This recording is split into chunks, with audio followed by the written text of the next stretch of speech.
Hello सांग मैंने welcome back to my mini blog. तो चलते देखा आज मिनी ब्लॉग रे कौन होची किछि दिन है मो देह भल नाला से मो भिडियो कर फर्स्ट मुझे गाधे सारी ठाकुर को पूजा कर देइथिली। प्रथमे मो गणेश जी को पूजा कर देइथिली, तापरे मो माँ पाखे धूप लगेइथिली, तापरे मोर छोट कुबेर महाराज आउ कृष्णा को पूजा कर दी। तापरे कौन सांग माने पखाल कंसे धरी आलू चकटा को टमाटो बैगण पोड़ा चकटा धरी दही पखाल धरी लकीर मोर बसीगलु। तो पखाल खाइबा को एते जे टेस्ट होइतिला, बहुत ही बढ़िया टेस्ट होता। तापर मु खाई सारी टिके सोई पड़ी। तापर उठी सांग माने भोक होइतिला, मु टिके पिजुली खाई देइतिली। एई पिजुलीटा मु किनि आनिथिली, बहुत ही बढ़िया टेस्ट होता, बहुत बढ़िया मिठा भी। खाई सारिबा परे मु लंच प्रिपरेशन करथिली। लंच रे आज थिला भात डाली सांगरे आलू भर्तार कॉम्बिनेशन, सेटा ही बहुत बढ़िया।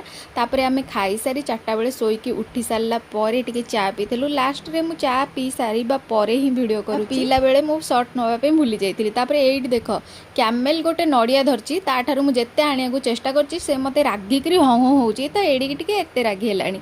तो चलंतु सांग माने आज मिनी ब्लॉग टी एतिकी, काली आ गोटे वीडियो रे देखाबो। Thanks for watching.